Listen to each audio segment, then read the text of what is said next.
programme de la prière avec l'apôtre Senghor, alléluia, de la cathédrale du Dieu souverain. Comme je vous l'ai dit, nous sommes là pour vous, alléluia. Partout où tu es dans le bateau, arrête tout ce que tu es en train de faire pour suivre le programme. Partout où tu es en prison, oui, commence à te connecter et l'Éternel va te visiter, il va te faire sortir de cette prison. Alléluia. Même si tu es sur ton lit d'hôpital, connecte-toi et l'Éternel va te libérer au nom de Jésus. Ceux qui sont sur les chaises roulantes, commencez à prier et l'Éternel va vous visiter. Oui, partout où tu es, à la maison, dans la cuisine, au restaurant, oui, partout, peut-être là, si tu es encore dans la journée, tu es à la plage, arrête tout ce que tu es en train de faire, connecte-toi, mets tes écouteurs et écoute la parole de Dieu. Prie avec nous au nom de Jésus. Alléluia. Nous sommes là ce soir pour partager la parole de Dieu avec vous et pour vous dire que les temps sont mauvais. Il ne faut pas relâcher. Alléluia. Il ne faut pas relâcher. Donc, qu'est-ce que nous voulons dire? Nous voulons dire qu'il faut être en esprit. Ne soyez pas dans la chair. C'est très important. Alléluia. Nous allons écouter la parole de Dieu dans le livre de Romains, chapitre 8, versets 1 à 6.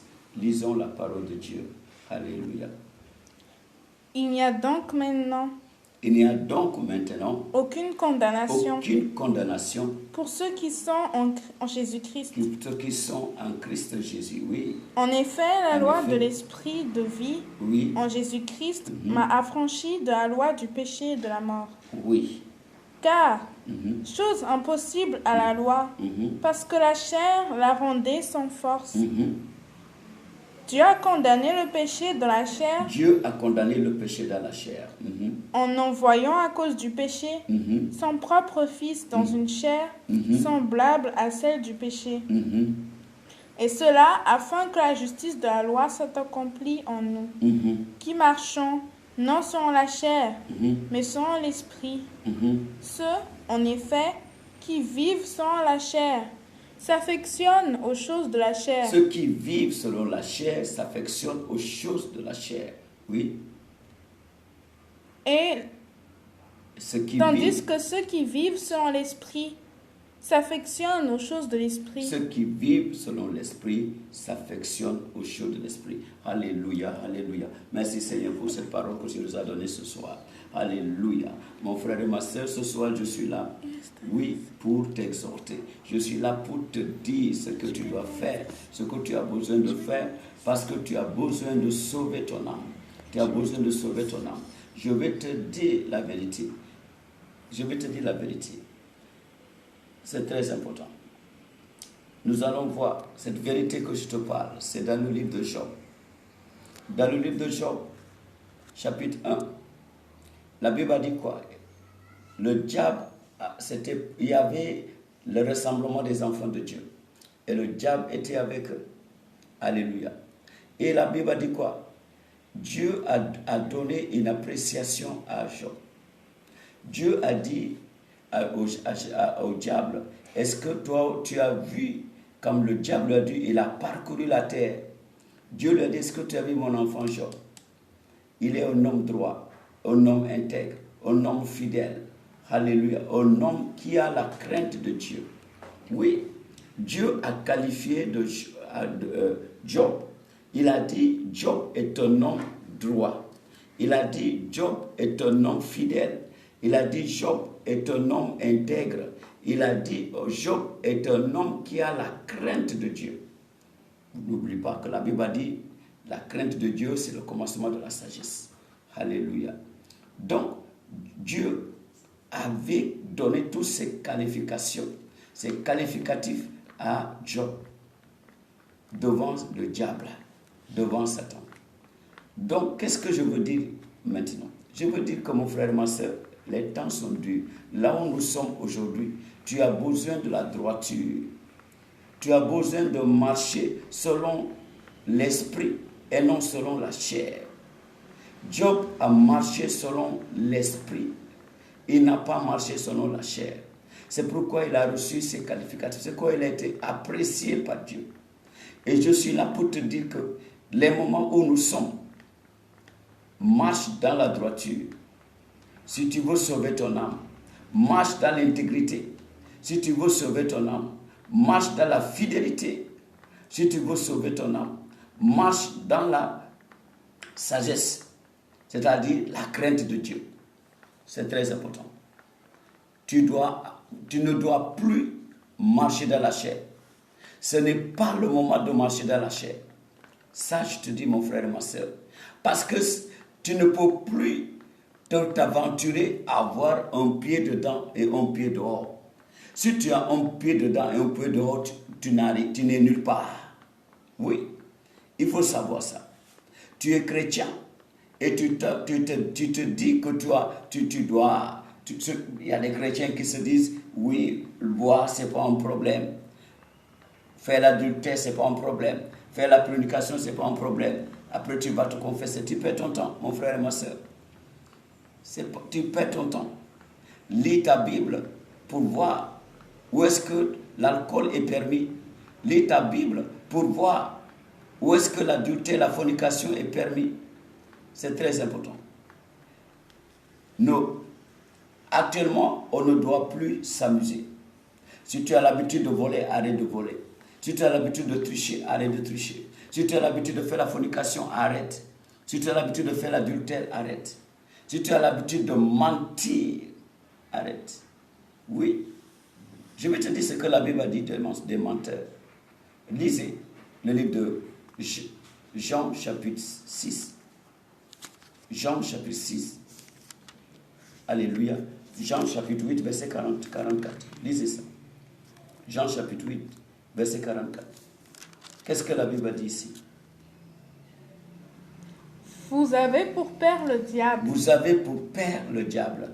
Et vous voulez accomplir les désirs de votre père. Et vous voulez accomplir les désirs de votre père. Il a été meurtrier dès le commencement. Il a été meurtrier dès le commencement. Et il ne se tient pas dans la vérité. Et il ne se tient pas dans la vérité. Parce qu'il n'y a pas de vérité en lui. Il n'y a pas de vérité en lui. Lorsqu'il profère le mensonge. Lorsqu'il profère le mensonge. Il parle de son propre fond. Il parle de son propre fond. Car il est menteur et le père du mensonge. Le diable est menteur et le père des mensonges. Et le père du mensonge. Le père du mensonge. Il est le père du mensonge. Il est menteur et le père du mensonge. Alléluia. C'est très important. Donc cela veut dire qu'il y a des gens qui se disent ils sont malins, ils peuvent tromper les autres. Non, c'est le diable qui parle en toi. C'est un démon qui parle en toi. C'est la ruse. Si tu dis que tu es plus rusé que les autres, cela veut dire que tu appartiens au diable. C'est le diable qui est rusé. Quand on parle de malin, c'est le diable qui est malin. Donc, quand tu dis que toi, tu es malin, tu peux faire des choses sur le dos des autres. Dis-toi seulement que tu es un agent du diable. Et je te dis, mon frère et ma soeur, si tu es dans ce cas-là, répands-toi maintenant. C'est le moment de te repentir. Les temps sont durs maintenant. Les temps sont durs maintenant. Répands-toi. Répands-toi. Regarde ce qui se passe aujourd'hui dans le monde. Oui. Regarde ce qui se passe aujourd'hui dans le monde. À travers le monde, combien de gens disparaissent par jour? Oui. Donc, mon frère et ma soeur, ne dis pas que tu as le temps pour te repentir. Tu n'as plus le temps pour te repentir. C'est le moment pour toi de te repentir. C'est le moment pour toi de fuir le péché. Oui. Fuis le péché. Fuis. C'est très important. C'est très important. Ne t'aventure plus. Il y a des choses que tu avais l'habitude de faire, mais maintenant ne t'aventure plus. Parce que le faire, c'est être à la merci du diable. Le diable va frapper ta tête. Alléluia. Il va prendre ta tête pour jouer comme un ballon. Ne t'amuse plus à dire que tu es avec Dieu et que tu fais des choses qui ne glorifient pas le nom de notre Seigneur Jésus-Christ. Alléluia. C'est le moment de te repentir. Nous sommes dans la période de repentance totale. Répands-toi. Oui, il y en a qui se disent qu'ils sont des chrétiens et ils sont tous les jours en train de consulter. Mon frère, ma soeur, tu n'es pas caché. Tu n'es pas caché. Tu n'es pas caché. Lisons le livre de Hébreux chapitre 4, verset 13. Hébreux chapitre 4, verset 13. C'est pour te montrer que tu n'es pas caché. Tu fais le péché dans le secret. Tu n'es pas caché. Qu'est-ce que la Bible a dit dans le livre de Hébreux chapitre 4, verset 13? Lisons. Nulle créature n'est cachée devant lui. Nulle créature n'est cachée devant lui. Mais tout est nu et à découvert. Mais tout est nu et à découvert. Aux yeux de celui à qui nous devons rendre compte. Aux yeux de celui à qui nous devons rendre compte. Tu dois rendre compte, mon frère. Chacun de nous doit rendre compte. La Bible dit, après la mort, c'est le jugement. Mon frère, moi, il n'y a pas autre chose. Ne perds pas ton temps à dire qu'il y a un moment où non. Après la mort, c'est directement le jugement. Et le jugement, c'est l'enfer ou le ciel. En haut ou en bas. L'enfer, c'est en bas. En haut, c'est le ciel. C'est le paradis. Alléluia. Donc, je t'exhorte, tu n'as plus le temps de t'amuser. Tu n'as plus le temps de t'amuser. Je me souviens, quand j'étais dans un pays anglophone, il y avait une jeune fille qui était dans ma chorale. La jeune fille, on lui a demandé de donner sa vie à Jésus et de se faire baptiser. Elle a dit ouvertement non, je dois d'abord m'amuser. Elle a dit je dois d'abord m'amuser. Et pourtant, elle chantait bien. Elle chantait bien pour le Seigneur. Elle aimait bien le Seigneur, mais elle ne pouvait pas rejeter la chair. Elle vivait dans la chair. On lui a conseillé, laisse la chair, répands-toi, prends le Seigneur. Mais ouvertement, elle dit non, je dois d'abord faire ma jeunesse. Mon frère et ma soeur, comment elle a fini cette jeune femme, cette jeune fille? Alléluia. Elle était encore très très jeune. Un jour, elle était avec parce qu'elle avait quitté sa famille. Elle a quitté son père et sa mère, qui prenaient bien soin d'elle. Elle est partie vivre avec son copain, son petit copain. Et un jour, soi-disant qu'ils vont aller à l'église avec une moto, il ne savait pas quand est-ce que la moto est entrée dans une voiture, collision. Et c'est fini, les deux sont partis. Les deux sont partis dans l'adultère, dans la fornication. Quel rapport ils vont dire au ciel? Ils n'ont pas eu le temps de se repentir. Ils n'ont pas eu le temps de se repentir. Ce n'est pas notre portion au nom de Jésus. Mais mon frère et ma soeur, je vais te dire, la Bible dit, on ne sait pas, on ne sait ni l'heure, ni le moment, ni le jour où le voleur va venir. La Bible dit, il viendra comme un voleur. Il viendra comme un voleur. Il ne va pas avertir. Regarde ce qui se passe aujourd'hui dans le monde entier. Il n'y a pas d'avertissement. Il n'y a pas d'avertissement. Alléluia. Les gens vont au travail, ils disent coronavirus. Ils vont au marché, coronavirus. Ils vont dans les boîtes, les clubs, coronavirus. Ils vont dans les bars, coronavirus. Mon frère et ma soeur. Donc, il faut faire attention. Répands-toi. Répands-toi. C'est très important. La repentance. Ne continue pas à œuvrer dans les œuvres charnelles. Quelles sont les œuvres charnelles? Regardons, parce qu'il y a des gens qui ne comprennent pas quand on parle des œuvres charnelles, les œuvres de la chair, ce qui ne glorifie pas Dieu, les choses qui ne glorifient pas l'Éternel, les choses qui te séparent de notre Seigneur Jésus-Christ. Regardons, dans le livre de Galates, lisons le livre de Galates chapitre 5. Galates chapitre 5, verset 19 à 20. Qu'est-ce que la Bible a dit à 21? Galates chapitre 5, verset 19 à 21. Qu'est-ce que la Bible nous a dit ici? Écoutez la parole de Dieu. Oui, lisons. Vite, vite, vite, on lit vite. Galates chapitre 5, verset 19 à 21.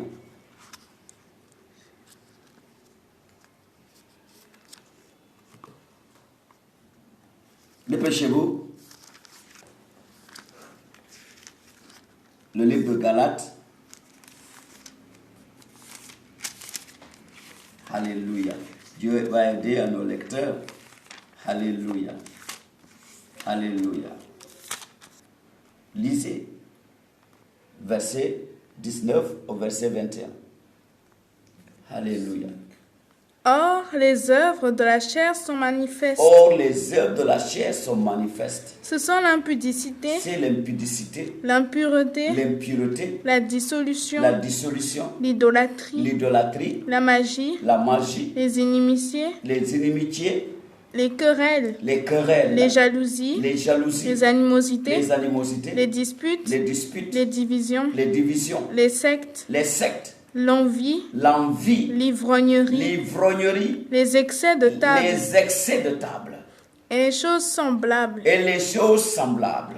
Je vous dis d'avance, Je vous dis d'avance, comme je l'ai déjà comme dit, je l'ai déjà dit, que ceux qui commettent de telles que choses ceux qui commettent de telles choses n'hériteront point le royaume de Dieu. n'hériteront point le royaume des cieux.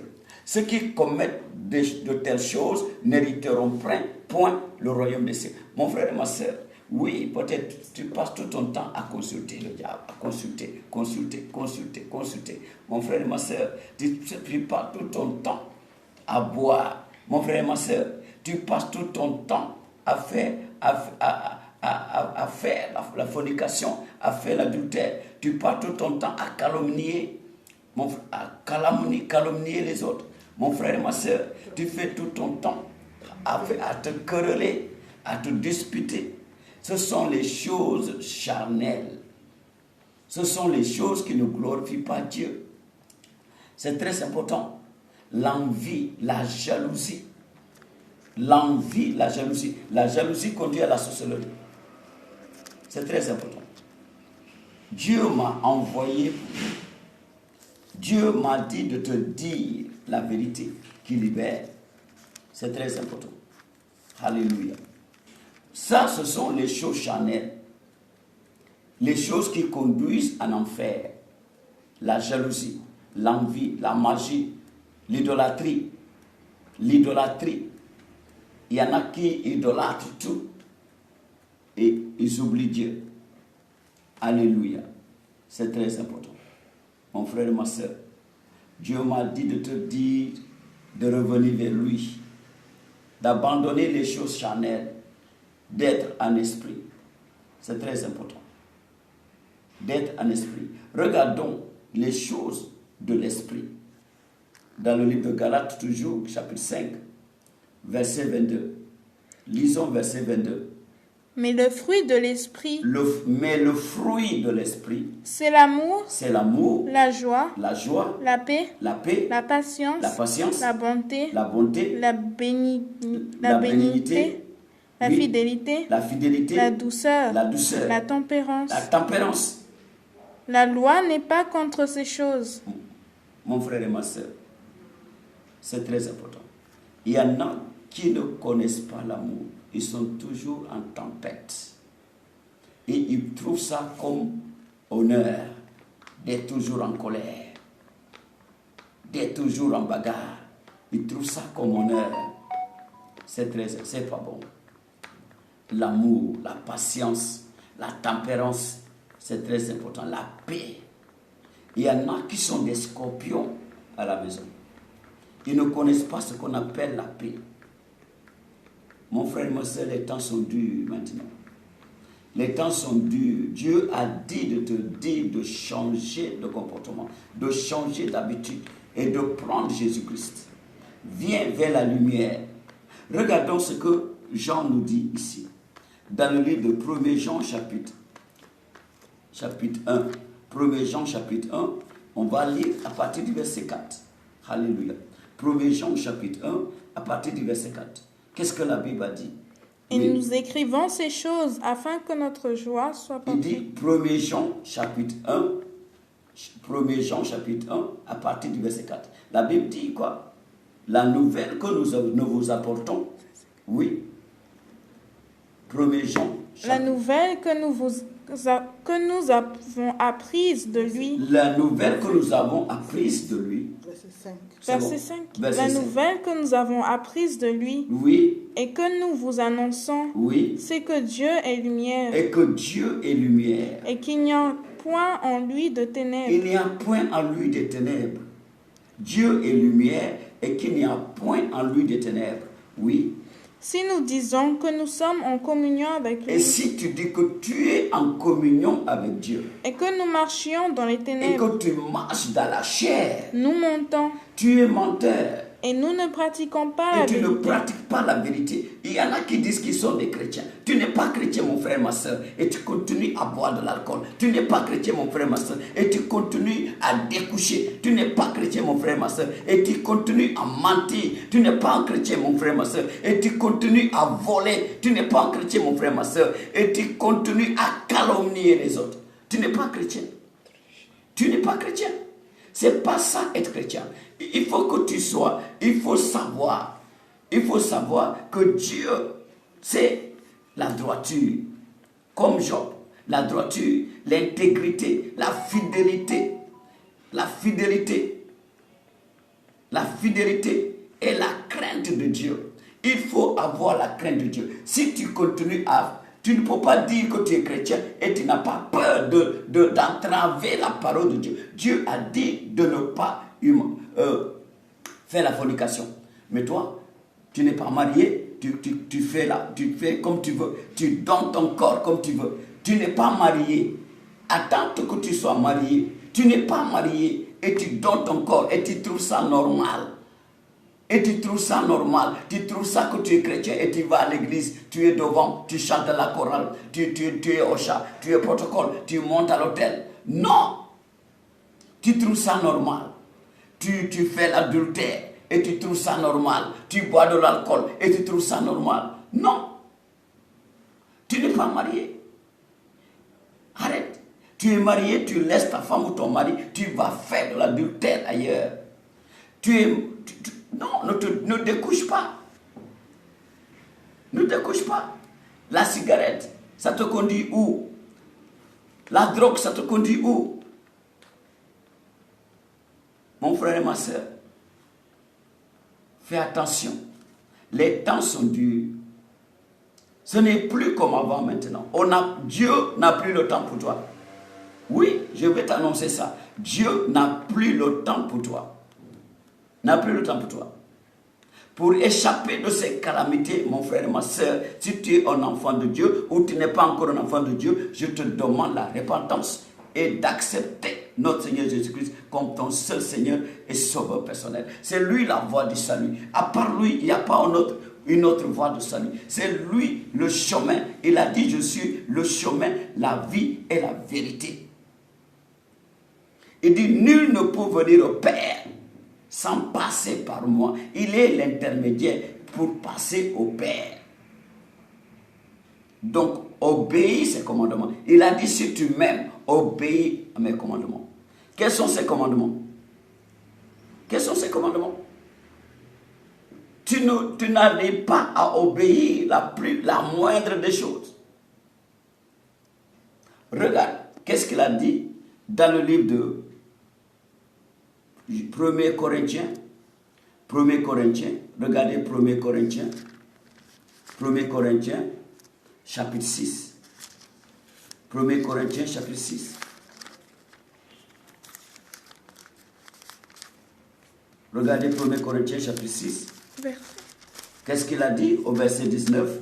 Lis verset 18 et 19 et 20. Qu'est-ce qu'il a dit?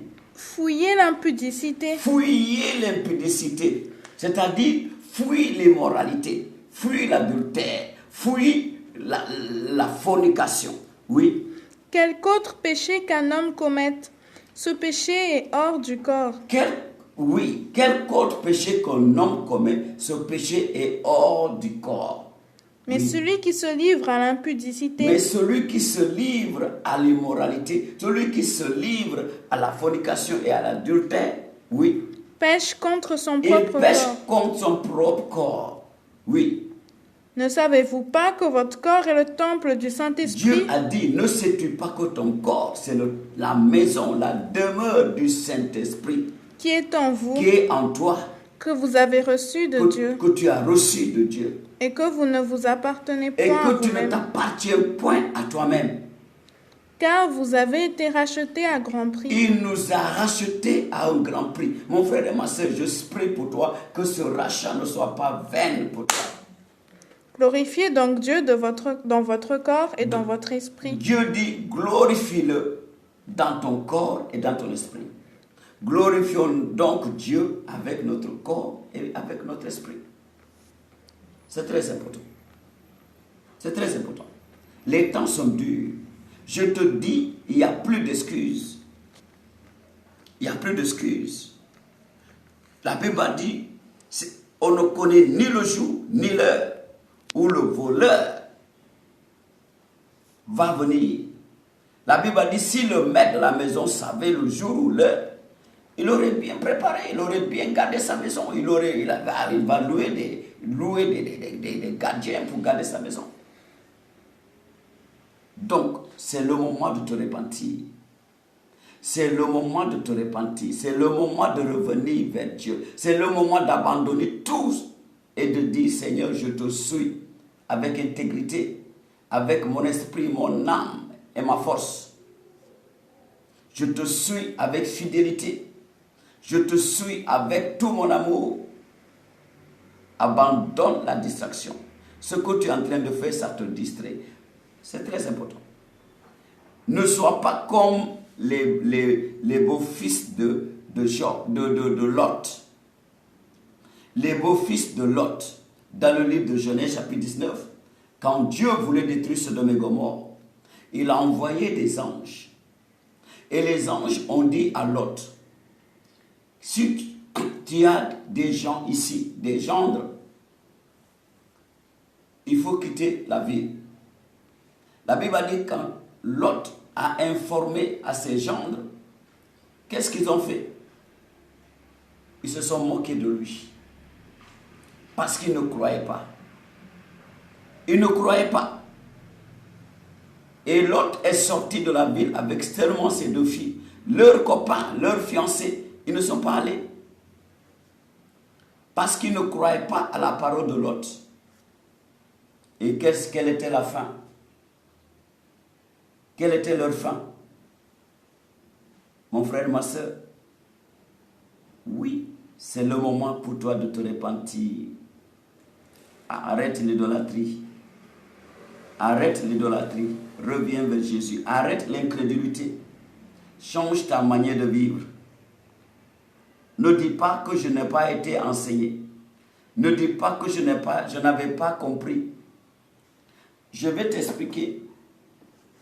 Tu connais l'histoire de Lazare, le riche, et le riche. Le pauvre Lazare et le riche dans la Bible.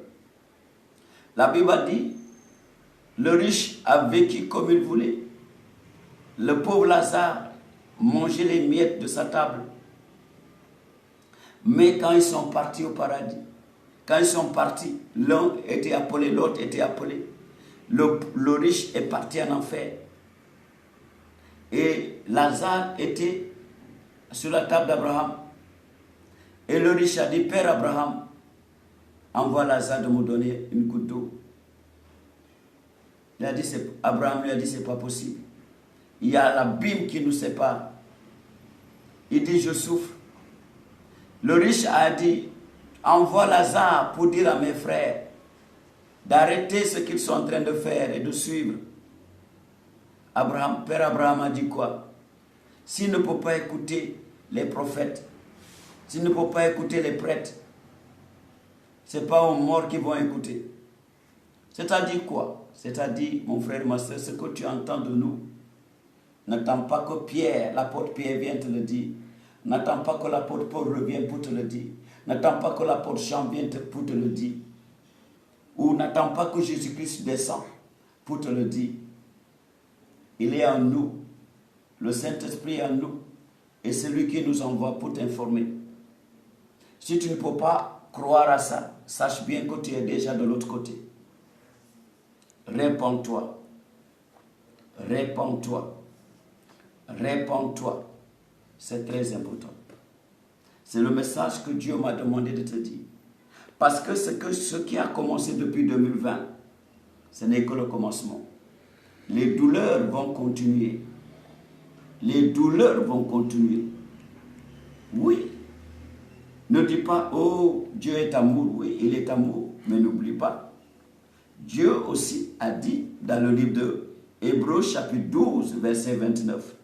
Hébreux chapitre 12, verset 29. Il a dit, je suis un feu dévorant.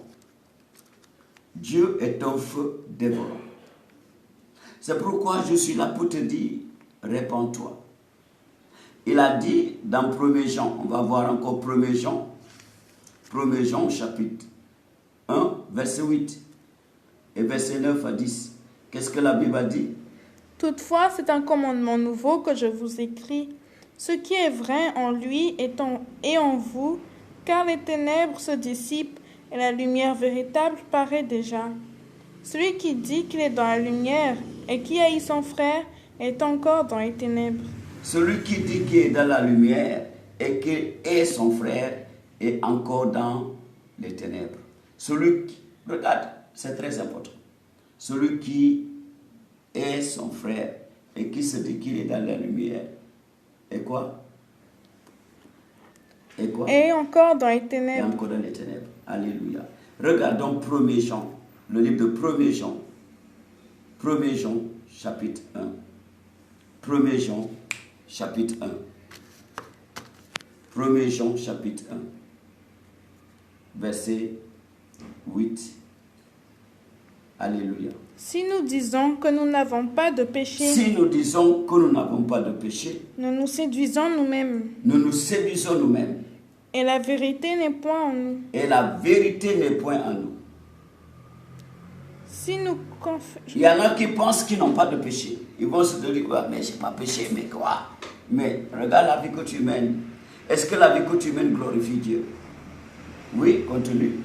Si nous confessons nos péchés, Si nous confessons nos péchés, il est fidèle et il est juste fidèle et juste pour nous les pour nous les pardonner. pardonner. C'est très important. C'est pourquoi je te dis, répands-toi. Il y en a qui pensent qu'ils ont tellement péché, ils ont fait tellement d'abortions. J'ai rencontré une dame. Elle a fait, je ne sais pas, on ne peut pas compter le nombre d'abortions qu'elle a faites. Elle a fait ça sciemment, c'est-à-dire de son propre gré. De son propre gré. Avec son mari. Et après, elle a eu peur. Parce qu'elle entendait des voix qui le suivaient partout. Elle a eu peur. Mais, quand elle est venue vers nous, qu'est-ce que je dois faire? On lui dit, répands-toi. Demande pardon à Dieu. Soumets-toi en sa parole. Et depuis, elle n'a plus entendu ces voix d'enfants qui criaient partout autour d'elle. Si toi aussi tu es dans le même cas, et partout où tu pars, il y a des voix d'enfants qui crient. Et quand tu fermes les yeux, tu vois les enfants qui crient. Donne ta vie à Jésus, répands-toi, et il va te pardonner. Je priais avec une dame, et un esprit s'était manifesté. Il a dit, pasteur, tu n'as pas le droit de prier pour cette dame. Je lui ai dit, toi qui parles, qui es-tu? Il dit, je suis l'accusateur de l'enfer. Je suis là pour l'accuser. Elle a fait beaucoup d'avortements. Et même elle a avorté quelqu'un qui devait être un grand homme de Dieu célèbre. Un prophète de l'Éternel. Nous sommes là pour l'accuser. Oh, on ne peut pas lui donner un enfant. Elle ne peut pas porter d'enfant. Ne prie pas pour elle pour qu'elle porte un enfant encore. Mais elle s'est repentie. La repentance. Jésus-Christ a dit, je ne suis pas venu pour les bien portants, ni pour les justes, mais je suis venu pour les malades et les pécheurs. Donc, il a dit, si tu confesses tes péchés, lui qui est bon et juste, il te les pardonnera. Oui, continuez, verset 9. Oui. Si nous disons que nous n'avons pas péché, Si nous le faisons menteur et sa parole Si n'est point nous en nous, disons que nous n'avons pas péché, Nous nous le le faisons faisons menteur. S'il vous plaît, lisez correctement. Reprenez. si nous disons que nous n'avons pas péché, nous le faisons menteur et sa parole n'est point en nous. Et sa parole n'est pas en nous. Oui, continuez. Alléluia. C'est fini? Oui. Verset 10, c'est ça le verset 10? Alléluia. Donc, là, il a dit, si nous confessons nos péchés, lui qui est bon et juste, il nous les pardonnera. Alléluia. Mais si nous disons que nous n'avons pas de péché, nous lui faisons menteur. Et sa parole n'est point en nous. Dieu n'est pas menteur. Alléluia. C'est très important. Donc, si tu confesses tes péchés, lui qui est bon et juste, il te les pardonnera. Il est venu pour ça, pour pardonner tes péchés. La Bible a dit, il a versé son sang. C'est le sang de la rédemption. Le sang de la rédemption. Donc, mon frère et ma soeur, il n'y a pas un péché que Dieu ne peut pas pardonner. Quel que soit ce que tu as fait, même si tu es un meurtrier, Dieu peut te pardonner. Même si tu es un criminel, n'oublie pas, quand il était sur la croix, c'était un criminel qui l'a dit, aujourd'hui même, parce que ce criminel s'était repenti. Aujourd'hui même, tu vas souper avec moi dans la maison de mon Père. Il n'y a pas un péché que Dieu ne peut pas pardonner. Il est temps.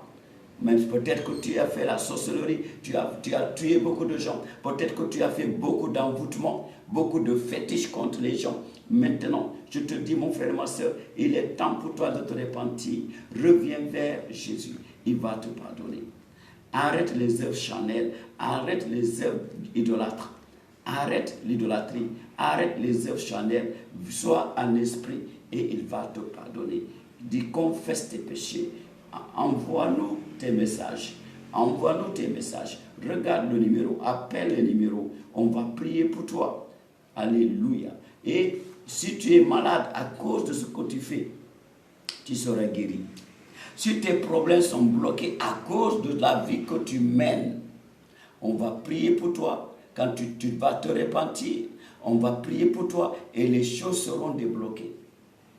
Si tu as des problèmes de mariage ou des problèmes dans tes affaires ou quoi que ce soit, à cause de tout ce que tu fais qui ne glorifie pas le Seigneur, réponds-toi.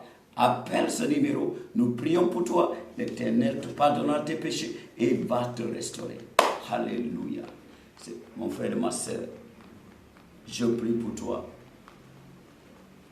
Toi qui es là, tu veux donner ta vie à Jésus. Fais cette prière avec moi. Dis, Seigneur Jésus, à partir d'aujourd'hui, parce que j'ai écouté ce message, je me réponds. Pardonne-moi de tous mes péchés. Pardonne-moi de tous mes péchés criminels. Lave-moi par ton sang. Sanctifie-moi par ton sang. À partir d'aujourd'hui, Seigneur, je t'accepte comme mon seul Seigneur Sauveur personnel. Viens posséder ma vie, viens posséder mon âme, viens posséder mon esprit. Au nom de Jésus-Christ. Amen. Pour toi qui as fait cette prière avec moi, je prie pour toi. Je déclare, Seigneur, pour tous ceux qui ont fait cette prière, je déclare, enlève leur nom dans le livre de Satan. Écris leur nom dans le livre de vie. À partir d'aujourd'hui, quand ils vont invoquer ton nom, réponds à leur prière. Amen. Alléluia. Mon frère et ma soeur, aujourd'hui, parce que tu as donné ta vie à Jésus, il y a la fête au ciel. Et appelle ces numéros, nous allons continuer à prier pour toi. Tu verras le changement dans ta vie. Et quand tu verras ça, sache qu'il y a des gens qui prient pour toi. Que ton nom soit béni. Bienvenue au royaume de Dieu. À la grande famille, la famille de la joie, la famille d'amour, la famille de gloire. Alléluia. Et je suis là pour te dire, mon frère et ma soeur, que l'Éternel, à partir d'aujourd'hui, va se souvenir de toi. Au nom de Jésus. Parce que tu t'es repenti.